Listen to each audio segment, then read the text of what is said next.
MSE IPOએ સૌને ચોંકાવ્યા કારણ કે આ કંપનીએ માર્કેટમાં 14 કરોડ માંગ્યા હતા તેની સામે કંપનીને 7,100 કરોડ મળ્યા।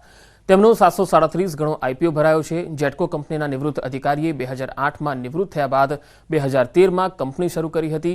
75 વર્ષની ઉંમરે કંપનીના માલિકે GEBમાં કરેલા કાર્યકાળનો તમામ અનુભવ કંપની પાછળ લગાવી આ કંપની ઊભી કરી।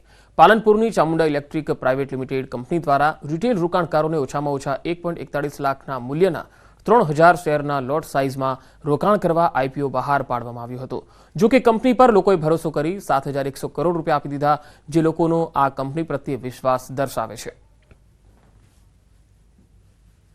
ઉત્તર ગુજરાતના પાલનપુર શહેરમાં 5 દુકાનોમાં ચાલતી એક કંપનીએ સૌને ચોંકાવ્યા છે। આપને દ્રશ્યો બતાવીશ આ કંપનીના। ચામુંડા ઇલેક્ટ્રિકલ SME IPOએ સૌને ચોંકાવ્યા છે। કારણ એ છે કે IPO 737 ગણો ભરાયો છે અને કંપનીએ માર્કેટમાં માત્ર 14 કરોડ જ માંગ્યા હતા અને તેમને અત્યારે 7100 કરોડ જેટલા મળ્યા છે। આપણે આ કંપનીના MD છે ચિરાગભાઈ, વાત કરીશું તેમના જોડે કે ક્યારે આ કંપનીની શરૂઆત થઈ હતી અને લોકોએ કેમ આટલો ભરોસો જે છે તે આ કંપની ઉપર આપ્યો છે। ચિરાગભાઈ, ક્યારે આ કંપનીની શરૂઆત થઈ હતી? આ કંપનીની શરૂઆત 2013માં થઈ હતી। પ્રોજેક્ટ પણ કરીએ છીએ અમે અને હવે ટેસ્ટિંગનું મોટા પાયે ચાલુ કર્યું છે અને હવે લેબ શોર્ટ ટાઈમમાં અમે ઓપન કરી રહ્યા છીએ સુરત ખાતે। કંપની અમે IPOમાં 14.60 કરોડ રૂપિયા માગ્યા હતા, એના સામે જનતાએ 7,100 કરોડનું ભરણું કર્યું છે અમારે પાસે। ભવિષ્યમાં આ કંપનીને અમે ઉત્તરોત્તર એકદમ ઊંચાઈ પર લઈ જવા માંગીએ છીએ। લોકોએ તેમના પર ભરોસો મૂક્યો છે અને અત્યારે જેટકો કંપની સાથે પણ તેમના કરારો થયેલા છે। જેટકોનું જે કામ છે તે પણ કરી રહ્યા છે। તે ઉપરાંત મહત્વની વાત તો એ છે કે એમનો સોલાર પ્લાન્ટ પણ છે અને સુરત ખાતે જે છે તે નવી લેબ પણ સ્થાપવાના છે। આમ એમને જે પૈસા IPOથી માગ્યા હતા એના કરતાં પણ 737% જે પૈસા છે તે વધુ આવ્યા છે। કિશોર તુવર, ન્યૂઝ 18 ગુજરાતી, બનાસકાંઠા।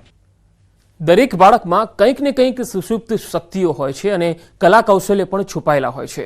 મોરબીના સખ્ત સનાડા આ ગામનો ધોરણ 7માં અભ્યાસ કરતો અનંત સુખદેવભાઈ અઘારા શિક્ષક અને પરિવારજનોની પ્રેરણાથી પેન્સિલ વડે દેશના નેતાઓ જેવા કે સરદાર પટેલ, મહાત્મા ગાંધી, ભગતસિંહ સહિત અનેક મહાપુરુષોના આબેહૂબ ચિત્રો દોરે છે।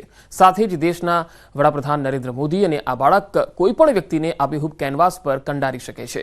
આજના સમયમાં બાળકો મોબાઈલથી દૂર રહી નથી શકતા, ત્યારે માત્ર 13 વર્ષની ઉંમરમાં અનંત દ્વારા મંત્રમુગ્ધ કરી દેનારા ચિત્રો બનાવાઈ રહ્યા છે। હાલના સમયમાં અમારા જો ઘરના બધા સભ્યો ભેગા બેઠા હોય જમીને, એટલે થોડી વાર એમને મોબાઈલ આવે જોઈ લે છે, માઇન્ડ ફ્રી કરી લે, પછી એના વર્કમાં અમે હારે જોઈન થઈ બધા બેઠા હોય સાથે બાજુમાં બેસી અને વર્ક કરાવી છીએ।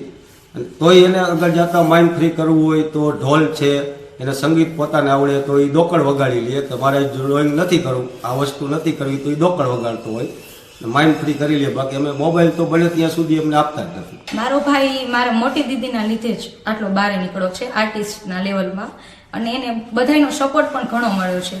મારા દાદા બા પણ એને ઘણો સપોર્ટ કરે છે, એને જે વસ્તુ જોઈએ મારા પપ્પા હાજર કરી દે છે અને એના સરનો મોટો ફાળો છે।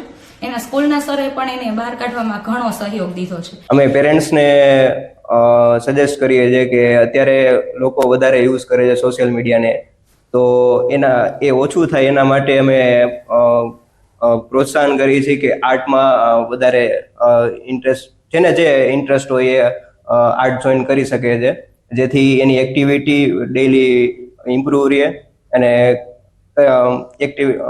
માઇન્ડ એક્ટિવ રહે વધારે। અત્યારે હું ડ્રોઈંગ કરી રહ્યો છું, ત્યાર પછી મારા જીજાજીએ કહ્યું કે અહીંયા કેપિટલ માર્કેટમાં હેરી આર્ટ સ્ટુડિયો છે તેની મુલાકાત લે અને તું ત્યાં ક્લાસીસ જોઈન કર। એટલે હું તેની મુલાકાતે ગયો અને સરે કહ્યું કે અહીંયા તું થોડાક ટાઈમ જોઈન કર, પછી તને હું મારા ઓફિશિયલ કામ આપીશ। ત્યારથી હું તેના ઓફિશિયલ કામ કરી રહ્યો છું અને મારી પ્રેરણા એ છે કે અત્યારના બાળકો મોબાઈલમાં ગેમ રમી રહ્યા હોય છે અને બહાર રમવા કે કોઈ પ્રવૃત્તિ પણ કરતા નથી, તેની જગ્યાએ બહાર રમવા જાય અને આવા સાઈડમાં કામ કરતા રહે। મોબાઈલમાં રચ્યા પચ્યા રહેતા યુવાનો માટે ચેતવણીરૂપ કિસ્સો સામે આવ્યો। વાંકાનેરના જામસર ગામે રહેતા યુવક સિદ્ધરાજને મોબાઈલ ગેમની લત લાગી ગઈ। સિદ્ધરાજ મોબાઈલની લતમાં એટલો લીન થઈ ગયો કે માનસિક સંતુલન ગુમાવી બેઠો। અસ્થિર મગજનો સિદ્ધરાજ ઘર છોડીને ચાલ્યો ગયો। પરિવારે ખૂબ શોધખોળ કરી પરંતુ મળ્યો નહીં। સિદ્ધરાજ પરિણીત છે અને તે 2 સંતાનનો પિતા પણ છે। પરિવારથી વિખૂટો પડી જતા તેના સંતાનોની જવાબદારી વૃદ્ધ માતા પિતા પર આવી પડી. એનો સિદ્ધાર્થનો ગેમ રમતો તો મને તો બીજી ગેમમાં ખબર પડે નહીં, પણ ગેમ રમતો તો એમાં મગજ ખરાબ થઈ ગયું છે અને ઘરેથી નીકળી ગયો છે. પણ અમે ગોઈતો 2 મહિના ગોઈતો પણ ક્યાંય પતો લાગ્યો નહીં. આશ્રમ વાળાને ક્યાંક હાથમાં આવી ગયો તો એ ઠેઠ વેળાવળ સોમનાથથી અહીંયા અમારા જામસર ગામ મૂકવા આવ્યા હતા ગાડી લઈ. કે હવે પછી કોઈ મોબાઈલ એપમાં જાજુ ધ્યાન ન આપતા, એ સિવાય ગેમ બહુ રમવી નહીં. ગેમો રમવાથી કોઈ પણના મગજમાં ગલત અસર કરે છે. તો માનસિક સંતુલન ગુમાવી ચૂકેલા અને પરિવારથી વિખૂટા પડેલા સિદ્ધરાજ પર સોમનાથની સંસ્થાની નજર પડી. ડારી ટોલનાકા નજીક નિરાધારનો આધાર નામનો આશ્રમ ચલાવતા સેવાભાવી સંચાલકો સિદ્ધરાજને આશ્રમમાં લઈ ગયા. થોડા મહિનાઓની સારવાર બાદ સિદ્ધરાજની પૂછપરછ થઈ, જેમાં જાણવા મળ્યું કે સિદ્ધરાજ મોરબીના જામસરનો વતની છે અને તેનો પરિવાર પણ છે.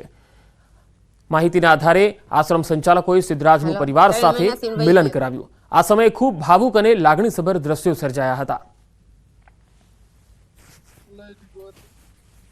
એક પ્રભુજીનું આજોટા ગામ પાસેથી રેસ્ક્યુ કરીને આશ્રમ પર લાવ્યા હતા.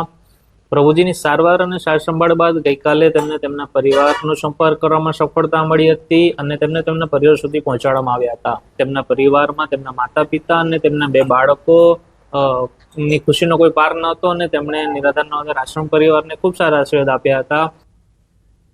તો ડારી ટોલનાકા નજીક આવેલા નિરાધારનો આધાર આશ્રમની શરૂઆત 2017માં થઈ હતી. અહીં સોમનાથ છેલ્લું રેલવે સ્ટેશન હોવાથી અનેક માનસિક અસ્થિર અને પરિવારથી વિખૂટા પડી ગયેલા લોકો આવી જતા હોય છે.